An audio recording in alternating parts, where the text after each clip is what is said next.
दारू पीने के बाद वो चुप नहीं रह सकता, उसका कुछ ना कुछ बोलना ही है, चाहे उसमें कोई, लेकिन जो भी उसमें मीनिंग है वो उसका अंदर से आता है। रोता है कभी, चिल्लाता है कभी। तो ऐसे ही जो ईश्वर का मदिरा, स्वरूप का मदिरा पी, होश का मदिरा। हाँ वो पिएगा, वो हाँ। भी चुप रहना मुश्किल होता है, उसका भी कुछ ना कुछ अपने से निकल जाता है। ऐसे ही उद्गार है भजन। इसमें शब्दों का प्रयोग, सुर का लगना, ये देखने का बात नहीं है।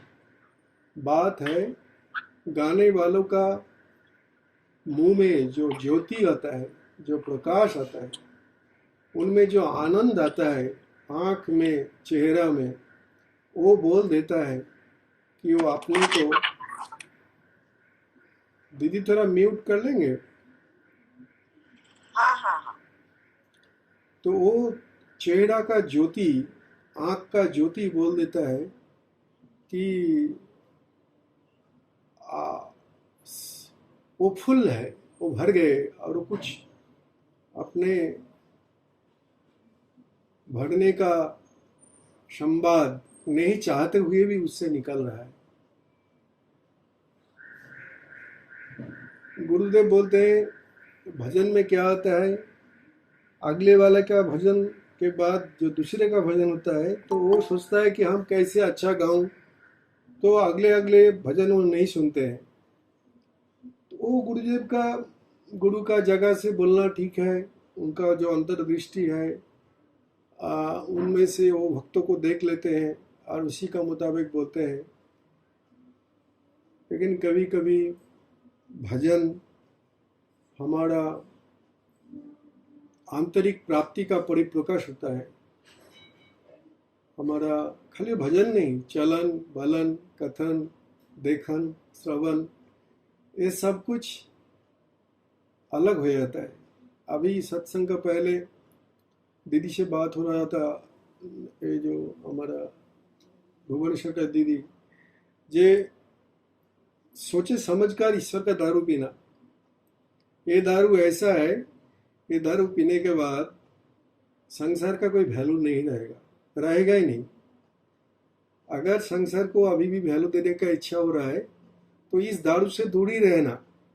ठीक है, एक दो चम्मच पी लिया ठीक है, लेकिन अगर एक दो जाम पीना है भगवान का, ईश्वर का स्वरूप का दारू, तो संभाल कर पीना। क्योंकि उस टाइम जिसको हम, जहाँ हम जीते हैं, जिस परिवार, संसार, व्यक्ति, घटना, इसका अवमूल्यन हो जाता है, इसका कोई मूल्य नहीं रहता है। और इसीलिए संसार के लिए ना तो आपका कोई वैल्यू रहता है, ना तो संसार आपके लिए कोई वैल्यू कैरी करता है। तो अगर संसार के ही वैल्यूएबल समझना है तो ईश्वर का दारू से दूर रहना। और ये दारू एक बार पी लिया मतलब रंगीन हो जाएगा सब, और बहुत कुछ ज़रूरी चीज़ें भी गैर जरूरी हो जाएगा। कोई उसका मान्यता पेश नहीं होता, नहीं रहेगा। चाहे वो अपना रिलेशन क्यों ना हो, अपना संपत्ति समृद्धि शरीर कुछ ना हो, इसका मैंने वो और वैल्यूएबल नहीं दिखता है, ऐसा होता है। तो थोड़ा जान समझ कर इस मार्ग में आना चाहिए। दोनों एक साथ नहीं रह सकता। ये अगर आएगा तो निशा चढ़ेगा तो वो फीका हो जाएगा। तो आज सत्संग शुरू करते हैं। अच्छा, हम लोग सब देखते हैं कि बरसात का दिन में जो भी रास्ते हैं जिसका पर हम हमारा चलते फिरते हैं, वाहन चलता है, ये सब फट जाता है, नष्ट हो जाते हैं। वर्षा का बाद सबको रिपेयरिंग करना पड़ता है। इसका पीछे विज्ञान क्या है, क्यों ये रास्ता बरसात में फट जाता है? ये जो रास्ता में छोटा छोटा क्रैक होता है, जब बारिश होता है तो बारिश का पानी ये रास्ता में घुस जाता है। रास्ता का नीचे जो पिच का स्तर है, अपर लेयर का नीचे जहाँ पत्थर है वहाँ घुस जाता है और वहाँ ट्रैप्ड हो जाता है, वहाँ वो बंदी हो जाता है। और जब धूप खिलता है तब वो पानी गर्म होता है। वो पानी तो पानी होकर घुसा था, लेकिन पानी होकर निकलने का कोई उपाय नहीं है। तो जब बाहर धूप चढ़ता है तो पानी वाष्प हो जाता है, और जैसे वो वाष्प हो जाता है वो एक ड्रॉप पानी इतना सा वेपर बन जाता है। और वो जब वेपर होकर रास्ता से निकलेगा तो उसका चारों साइड में जो भी सख्त आवरण था उसको तोड़ ताड़ को निकल जाएगा, वो और रहने वाला नहीं है। पानी होकर तो वो भारी होकर तो अंदर था, लेकिन जैसे वो भाप बन गया वो इतना हल्का बन जाता है और इतना बहुत बड़ा बन जाता है कि वो चारों साइड का जो उसका बंधन था रास्ता का रूप में, वो रास्ते के पत्थर पीच का रूप में, उसको तोड़ ताड़ को बाहर निकल जाता है। इसीलिए रास्ता टूट जाता है। अदरवाइज पानी में तो पीच ना पीच घुलता है ना पत्थर घुलता है, फिर भी बरसात में रास्ता बर्बाद हो जाता है। ये इसीलिए है कि वो जो पानी का कण जो अंदर में घुसा हुआ था वो पानी होकर निकल नहीं पाता है, उसको निकालने के लिए वाष्प होना पड़ता है। और जब वाष्प होता है तब वो हल्का भी होता है, विराट भी होता है, और वो चारों साइड को तोड़ मरोड़ कर निकल जाता है। ऐसा ही आत्मज्ञान, संसार में रहता हुआ एक आदमी जैसे जैसे ट्रांसफॉर्म होता है, चेंज नहीं। पानी जब तक गर्म होगा, गर्म पानी भी निकलेगा नहीं रास्ता से, उसको भाप बनना पड़ेगा। तो ऐसा ही जैसे जैसे ये सत्संग करते, गुरु का पर गुरुवाणी में श्रद्धा रखकर, जैसे जैसे हमारा आंतरिक जगत में सचमुच ईश्वरायन होता है, सचमुच हमारा स्वरूप के साथ नज़दीकियाँ बढ़ती चले जाते हैं, तो हमारा अंदर ट्रांसफॉर्मेशन होता है। और उस ट्रांसफॉर्मेशन में क्या होता है, वो हल्का हो जाता है और बहुत बड़ा हो जाता है। और इस संसार का मोह बंधन, चाहे कितना भी माया का बंधन हो, वो उसको तरर मरर कर तोड़ ताड़ के वो निकल जाता है अपना स्वरूप में। तो उसके उस समय और ख्याल नहीं रहता है कि हम क्या क्या टूट रहा है चारों साइड में। हम खाली हमारा स्वरूप में, हमारा विराट रूप में जब व्यक्त होना शुरू होते हैं, तब वो हमारा प्रसारण कहाँ क्या परिवर्तन ले आया वो हमारा बस में नहीं रहता है। क्योंकि एक पानी का कण जब भाप बनता है तब इतना इतना विराट हो जाता है वो भाप। ऐसा ही एक छोटा सा जीव जब परमात्मा से आहिस्ता आहिस्ता परिचित होकर अपना कर अपना स्वरूप में आ जाता है, तो चारों साइड का जो बंधन, पानी के लिए तो रास्ता था और जीव के लिए वो संसार है, कहाँ टूट फूट जाता है ख्याल नहीं रहता है। यही है ईश्वर साधना का हमारा अद्वैत ज्ञान का रास्ता। और इस साधन हम लोग एक्चुअली, अगर दारू पीने के बाद वो आदमी नशा अवस्था में क्या बोला था, कैसे बोला था, क्या बोला था, थोड़ा बहुत शरण आएगा, लेकिन कैसे बोला था और उस बोलने का टाइम उसका आंतरिक भाव क्या था, वो जब दारू उतर जाएगा तब बोल नहीं पाएगा। दारू उतर जाने के बाद चाहे वो बात बोल पाएगा, लेकिन जिस अवस्था ने उस बात को बनाया था, वो जब दारू का नशा उतर जाएगा तब उसी का बात उसके लिए सच मालूम नहीं होगा। क्योंकि वो एक अवस्था था, जिस अवस्था से उस भाव निकलता है। तो उस भाव का जो प्रकाश है, उसके लिए कोई भाषा, कोई शूर स्वर, ये बड़ा बात नहीं है। बड़ा बात है जो है यो प्रकाशित हो। अभी इसके लिए तो हम जो जिसको जैसे मिला है वो उसको ऐसे ही आनंद में रहता है। हमारा बात है सत्संग में हमको उस आनंद कैसे मिले,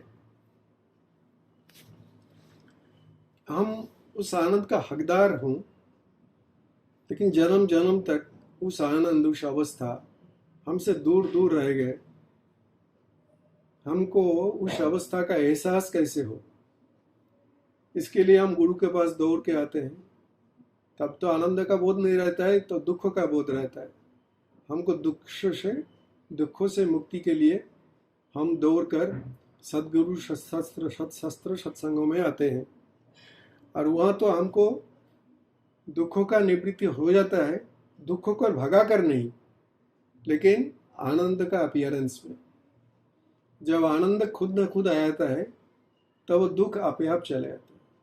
हम अंधकार लेकर गया था, गुरु ने कोई अंधकार नहीं हटाते हैं, वो एक प्रदीप जला देते हैं, और वो प्रदीप में अंधकार आपे आप हट जाता है। और यही उपयुक्त तो है, जो अपना ज्ञान दीप जलाओ, अपना स्वरूप आनंद को में पहुंचो, तो ये जो दुख है, जो स्वरूप जिसमें कंट्रीब्यूट नहीं किया, जिस ये दुख के लिए कंट्रीब्यूशन है हमारा भ्रांति का, हमारा अज्ञान का।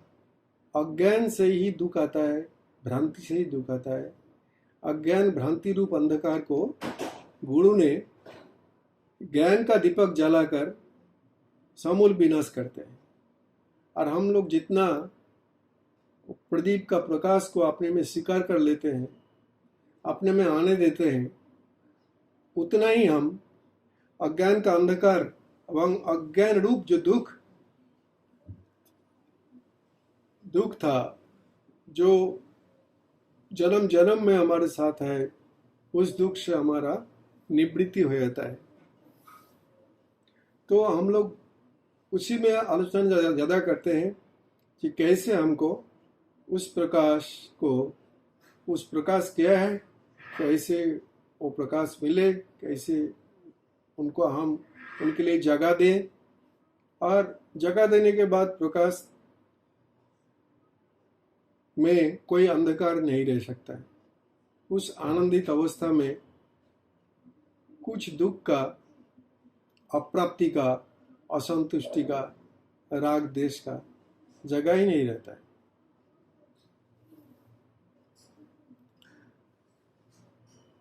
हम लोगों को मालूम है, ये शरीर असंख्य कोषों के द्वारा, छोटा छोटा सेल्स के द्वारा, करोड़ों 10 कोटि 20 ऐसा 13 कोटि ऐसा कुछ है, इसमें सेल से ये शरीर बना है। अभी उसका ऊपर थोड़ा सा आलोचना करेंगे।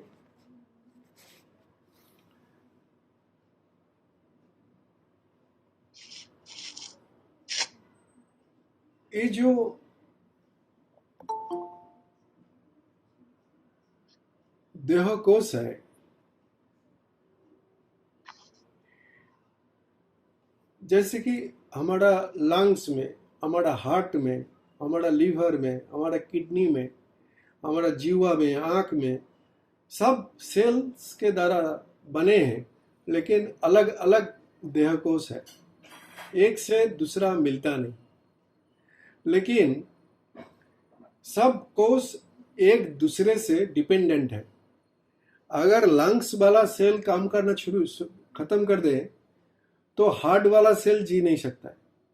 अगर हार्ट वाला सेल काम करना बंद कर दे, तो आंख वाला सेल काम नहीं कर पाएगा। सबको सबका ऊपर डिपेंडेंस है। लेकिन हम एक कोष का जीवन को देखें वो कोष भी अपने हिसाब से जीते हैं, अपने कॉलोनी में जीते हैं,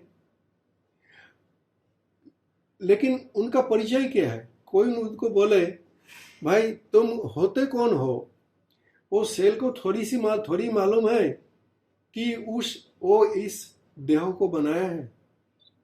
देह का बारे में उनको उस बॉडी सेल को कुछ मालूम नहीं है। वो अपने उतना ही चेहरा में अपना आनंद ढूंढ लेता है अपना, इसीलिए तो वो रहता है, जन्माता है, रहता है, बढ़ता है, मरता है। जैसे शरीर ऐसा ही एक कोष, वो भी जन्माता है, कुछ समय रहता है, आहिस्ता आहिस्ता उसमें विकार आता है और आहिस्ता आहिस्ता वो देह कोष मर जाता है और नया कोष का जन्म होता है। ऐसा ही हमारा शरीर भी, लेकिन एक देह कोष, लेकिन ये जो मन बुद्धि ये क्या अलग कहीं रहता है, या मन बुद्धि ये पूरा देह कोष में डिस्ट्रीब्यूटेड रहता है। ऐसा पैर का अंगुली से लेकर सर का त्वचा तक ऐसा कोई जगह नहीं है जहां मन बुद्धि का प्रेजेंस नहीं है। हर कोषों में मन बुद्धि का, इसीलिए तो कहीं भी टच करो तो हमको मालूम हो जाएगा। कुछ भी बाहर का चीज शरीर का कहीं भी लगे, टच करें तो हमको मन बुद्धि को मालूम हो जाता है कि स्पर्श से जो एक आदमी का स्पर्श है या एक सांप का है, मच्छर बैठा है या दूसरा कोई कीड़ा, इतना संवेदनशील है क्योंकि मन बुद्धि का फैलाव पूरा कोषों कोषों में है। लेकिन कोष को क्या मालूम है?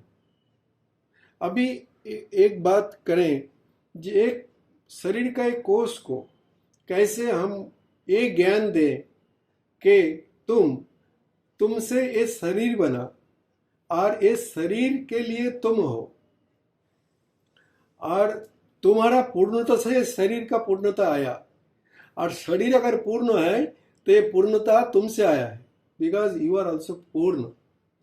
ये जो जैसे एक बॉडी कोष को, जैसे मन बुद्धि हर शरीर का कोषों में अव्यक्त रूप से, कोष को मालूम नहीं है कहाँ मन रहता है कहाँ बुद्धि रहता है, लेकिन कुछ भी हो शरीर का कुछ भी अंश में, तो जो शरीर जिसको मन बुद्धि उसको मालूम हो जाता है।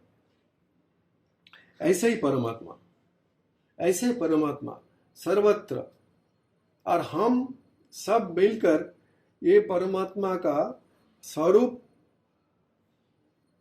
प्रकाश को पूर्ण करते हैं। जे निर्गुण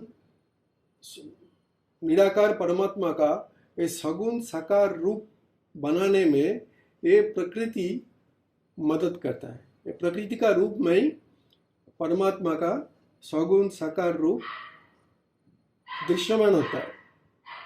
अदरवाइज तो परमात्मा निर्गुण निराकार है, लेकिन जब हम लोगों को सगुण साकार में ही जीवन अतिवाहित करना है, तो वे सगुण साकार में ही वो निर्गुण निराकार को, जैसे कि एक बॉडी कोष को अगर मन बुद्धि को इन्वेंट करनी है तो कैसे करेगा?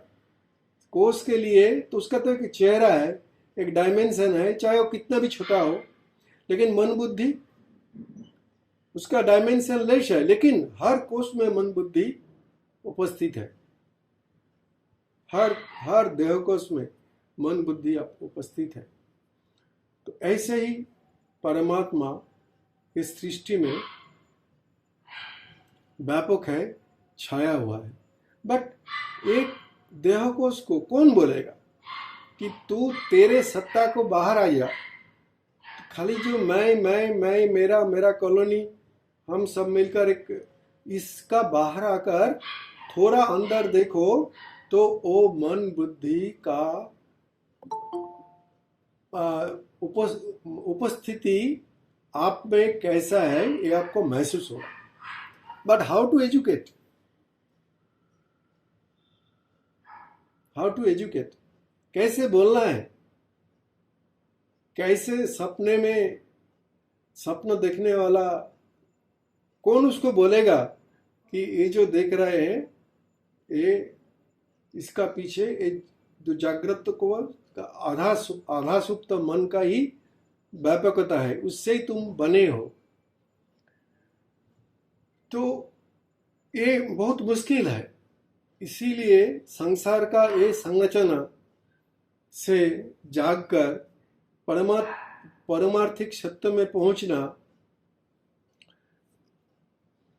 बहुत मुश्किल होता है, बहुत मुश्किल होता है। क्योंकि जो बोलेगा, जिसको बोलेगा, जो बात बोलेगा, ये सब संसार का है।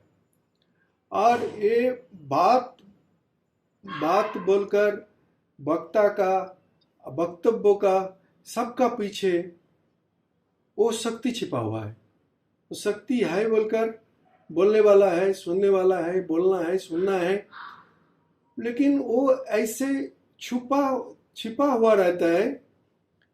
सबका जीवन है यो, लेकिन फिर भी इतना छिपा रहता है कि हम एक दृश्यमान रूप से ही मशगूल रहते हैं। दृश्य का पीछे जो दिखता नहीं, उसमें हमारा पहुंचने का इच्छा कम होता है। तो जैसे ये शरीर तो बना है, ये जो शरीरधारी ये जीव, इसको क्या मालूम है कहाँ कौन सा कोष है, कोष कब जन्म लिया, कब जन्मा, कब मर गया, देहधारी को क्या मालूम, क्या मालूम? क्योंकि ये एक अलग तरह का एग्जिस्टेंस है। ये देह, ये मन बुद्धि एक अलग तरह का एग्जिस्टेंस है, और देह मन बुद्धि को जो बनाया वो बॉडी को, वो अलग तरह का, उसका जीवन प्रणाली अलग तरह का एग्जिस्टेंस है। इसको उसका बारे में कुछ मालूम नहीं है। ऐसे ही परमात्मा से सब कुछ बना, लेकिन परमात्मा चरम उदासीन है। ये सगुण साकार रूप में कौन सा परिवर्तन कितना होता है, कब होता है, ये निर्गुण निराकार सत्ता का कुछ मालूम नहीं है। इट इज ओनली एग्जिस्टेंस, वो एक हैपन खाली है। और हैपन का जो दृश्यमान अवस्था, उसमें क्या होता है, उसमें ना हैपन विघ्नित तो होता है और ना हैपन में कुछ आता जाता है। तो ये जो हैपन, ये जो existence, it is so silent, but at the same time वो इतना है, क्योंकि सचमुच में देखे तो वही तो है, वही तो। लेकिन है बोलकर ये जगत का परिवर्तन, जगत का हर चीज में वो है। जैसे इस शरीर का अंदर जो भी है, उसमें शरीर ही प्रधान है, शरीर ही बना है, लेकिन कोसों कोसों में क्या क्या परिवर्तन होता है, ये शरीर को मालूम नहीं है, शरीर को कुछ मालूम नहीं। ऐसे ही परमात्मा एक विस्तार है, एक हैपन है, लेकिन माया का माध्यम से होने से, माया का थ्रू में होने से जो अरूप परमात्मा इस सृष्टि का हिसाब से रूप ले लेता है। ये रूप में, सब रूप का पीछे तो वो अरूप छिपा हुआ है, लेकिन वो अरूप का कोई नियंत्रण ये रूप के लिए नहीं है। क्योंकि चाहे रूप कैसे भी हो, उसमें अरूप जतपूर्वम तत्परम उपस्थित है।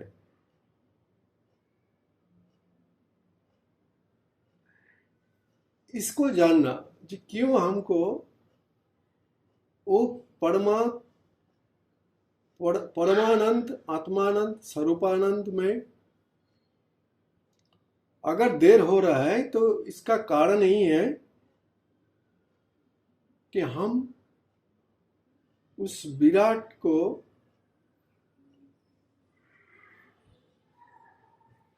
जितना जगह देना था हम नहीं दे पा रहे हैं, क्योंकि ये माया ईश्वर रूप ये बहुत भीड़ कर रहा है हमारा अंदर। इस भीड़ों में हम मूल को ढूंढ नहीं पाते।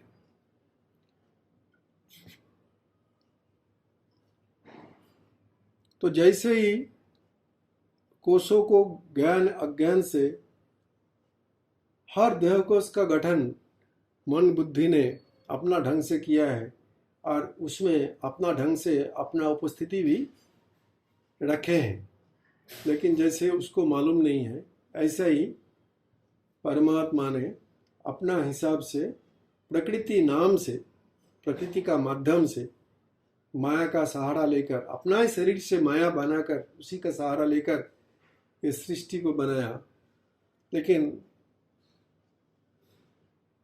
हम लोग इसका पीछे जाकर वो सत्यता को उपलब्ध नहीं करने का कारण हम लोग उस दुख से न छुटकारा होता है और न परमानंद का प्राप्ति होता है। इसके लिए हम एक व्यवहारिक जीवन में जो हमारा छोटा बुद्धि में आता है ऐसा जीवन जिए जिसमें एडजेक्टिव और एडवर्ब का प्रयोग जितना कम हो इतना अच्छा है।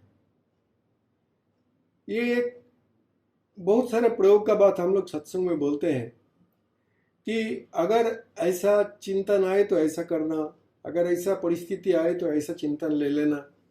ऐसा ही एक नुस्खा यही है, विशेषण और क्रिया विशेषण, जिसको हिंदी में क्या बोलते हैं मालूम नहीं, एडजेक्टिव एंड एडवर्ब। एडजेक्टिव क्या है?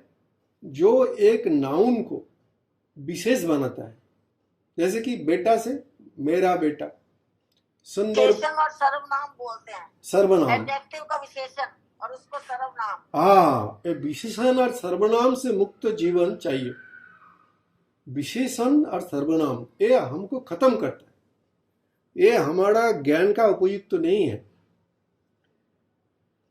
ये तो जगत हमारा ही एक्सटेंशन है, मतलब जिससे ये बना उससे आप बना, उससे सब बना। तो हम अपने आप को कैसे सुंदर, असुंदर, अच्छा, बुरा बोल सकता हूं?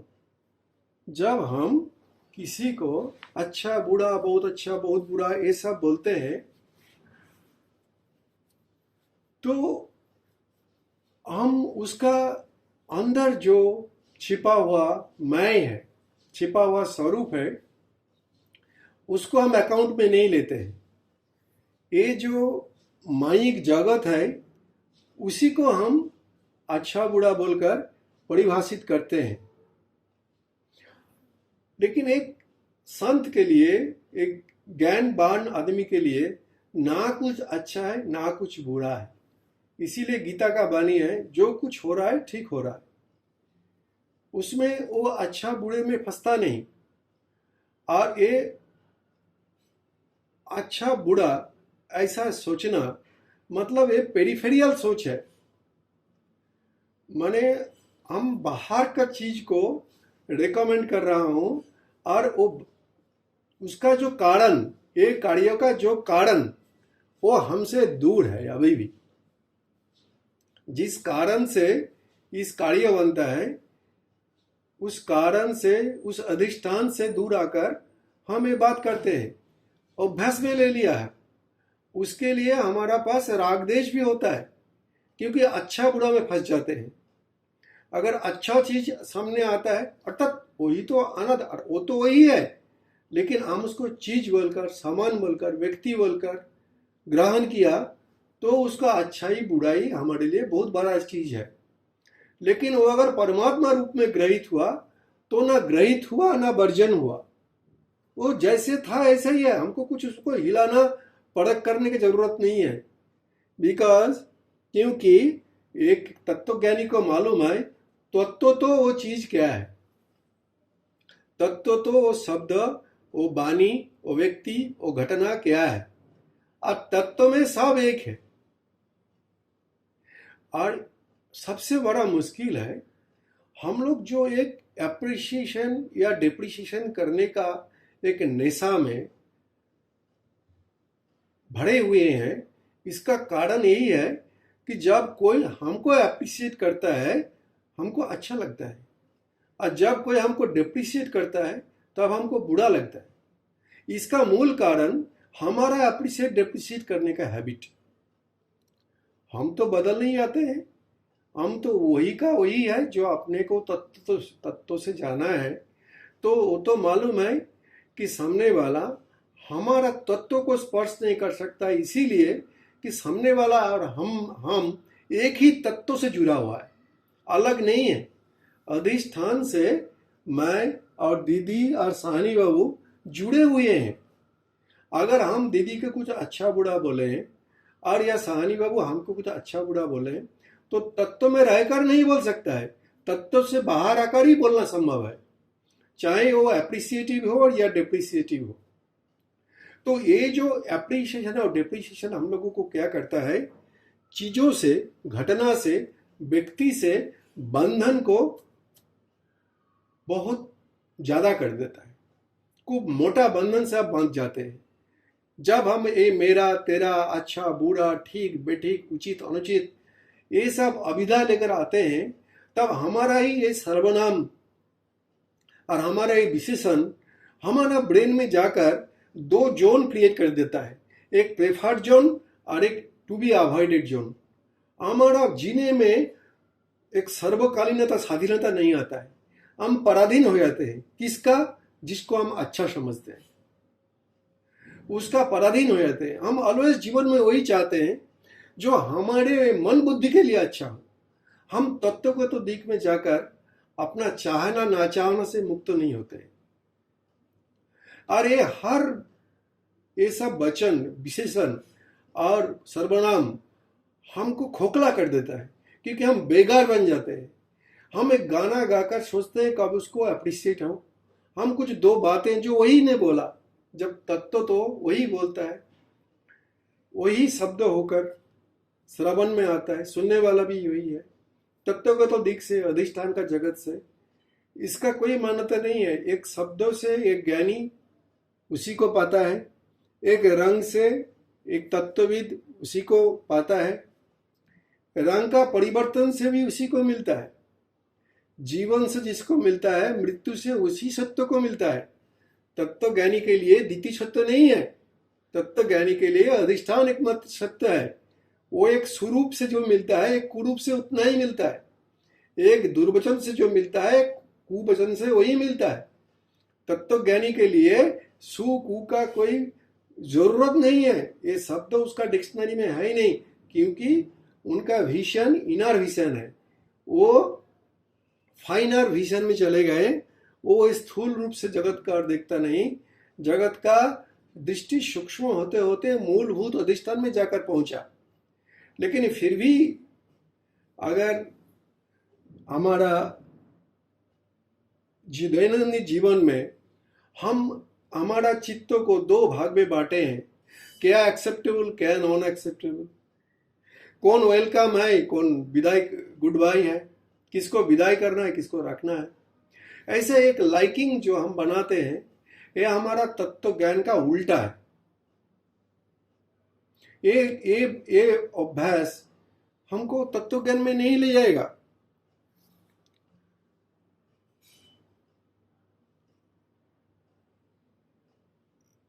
भगवान में रहना कब फलित होगा? कैसे हम समझेंगे कि हम भगवान में रहते हैं, ईश्वर में रहते हैं? परिवार में नहीं, घर में नहीं, शरीर में नहीं, ईश्वर में रहते हैं। जब when I start remaining as God, जब हम ईश्वर जैसा ही जीना जीते हैं, जब हम ईश्वर जैसा जीने लगते हैं तब हम ईश्वर में जीते हैं। और ईश्वर जैसा जीना, सब सृष्टि तो ईश्वर का ही रूप है, सब पूरा सृष्टि ईश्वर का रूप है। इसमें कुछ अच्छा नहीं है, कुछ बुरा नहीं है, इसमें कुछ अलग नहीं है। अलगपन होता है हमारा अज्ञानता से, अलगपन होता है हमारा अंधकार का वृत्ति से। तो दिस वर्ल्ड, ये जो डाइवर्सिटी है, ये कोई एडवर्सिटी नहीं है, ये कोई दो ग्रुप में नहीं तोड़कर बनाया गया है कि एक अच्छा है एक बुरा है। माया का प्रभाव में आकर अपना एक फॉल्स व्यक्तित्व बनाकर हम बोलते हैं कि ये हमको अच्छा लगता है, ये हमको बुरा लगता है। लेकिन वो जो हम है, जिसको संसार को अच्छा बुरा में बांटा है, वो हम सच हम नहीं है, वो डुप्लीकेट हम है। इसीलिए हम संसार को अच्छे बुरे में, भालो मंद में, प्रेफरेबल अनप्रेफरेबल में, डिजायरेबल रिजेक्टेबल में बांटते हैं। ये अभ्यास हमारा ज्ञान का परिपंथी नहीं है। ये अभ्यास हम लोगों को जीना पड़ेगा just like that. Enjoyment of living तब होगा जब ये अच्छा बुरा का परसेप्शन हमारा मन से भाग जाएगा। अच्छे बुरे हमारा परिमंडल बनाएगा नहीं, एक परमात्मा हमारा परिमंडल बनाएगा। एक परमात्मा से हमारा परिमंडल बना है। तो तत्व में जीना मतलब तत्व होकर जीना। तो अगर हम ईश्वर होकर नहीं जी पा रहे हैं, हाँ, अपने अपने अपने पास, ऐसे नहीं है कि जगत हमको ईश्वर बोले, तो फिर हम माया में गए। जगत के पास अगर हम ईश्वर उपाधि मांगते हैं तो फिर हमारा आंतरिक विकास नहीं हुआ। हम अंतर ही अंदर जगत को ईश्वर जाने, अपने को ईश्वर जाने और ईश्वर जैसा जिए। ईश्वर में जीना मतलब ईश्वर जैसा जीना, तब ही जीवन का आनंद आता है। और ये जो जगत का नियामक है, जो निमित्त है, उसके साथ हम एकात्म हो पाते हैं। So praising comes from thirst of being praised. किसी को प्रशंसा करने का जन्म वहां से होता है कि हमको प्रशंसा अच्छा लगता है, हम प्रशंसा के लिए तृषित है, हमारा तृष्णा है। I am thirsty of being praised, तभी जाकर हमारा अंदर से। अदरवाइज जगत का संसार ईश्वर ने जो भी बना उसमें अच्छा बुरा का मापदंड क्यों है?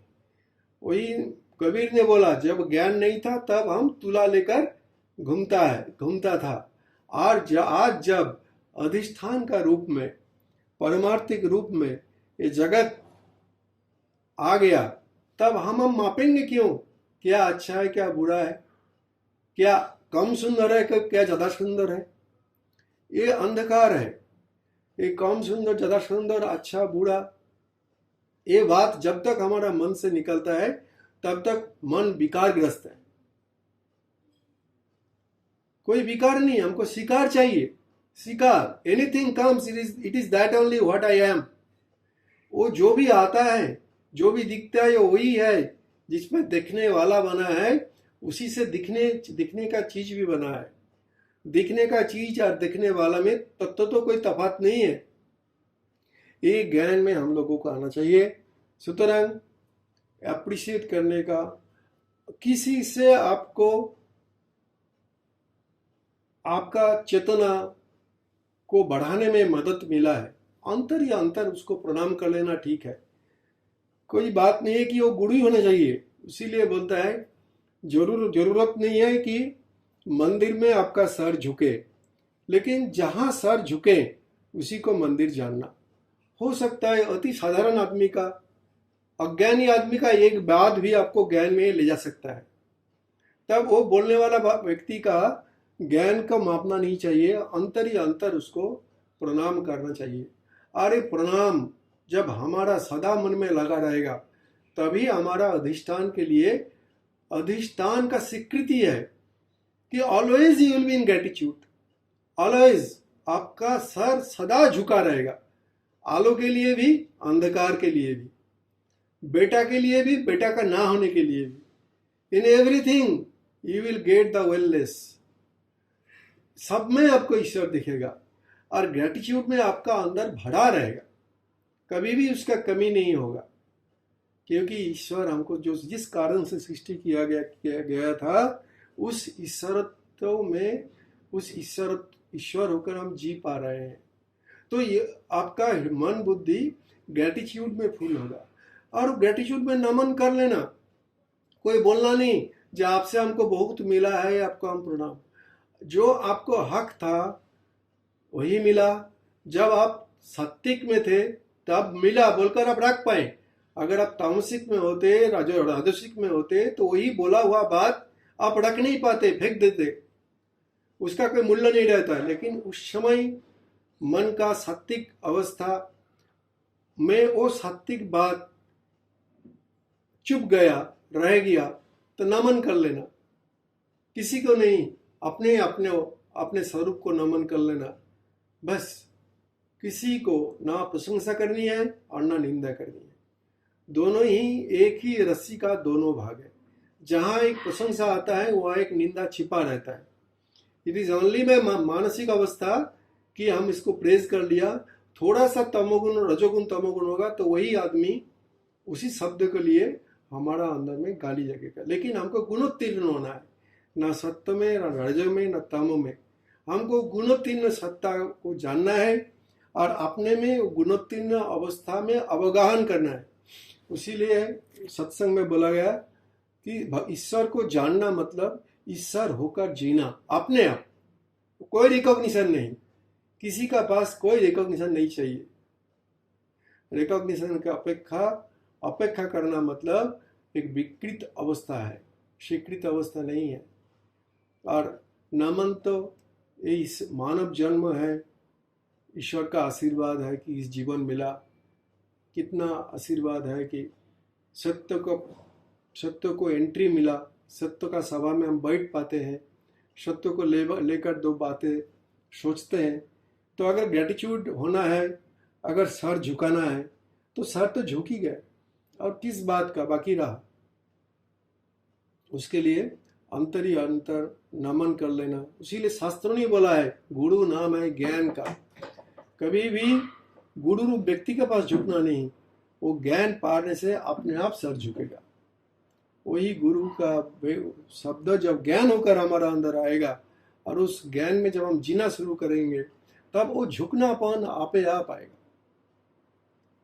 वो ग्रेटिट्यूड, वो एहसास, वो आनंदमयता वो छोड़ेगा नहीं।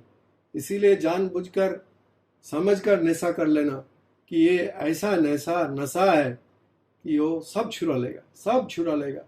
ऑल योर एक्विंटेंस, ऑल समस्त रकम प्रवृत्ति, समस्त रकम क्वालिफिकेशन सबसे अलग कर देगा ये ज्ञान। माफी मांगता हूँ, समय हो गया, बातों बातों में समय का उल्लंघन हो गया। तो इतना ही बोलकर आज का सत्संगों का समापन करते हैं, वाणी को विराम देते हैं। तो हम लोगों का मुख्य उद्देश्य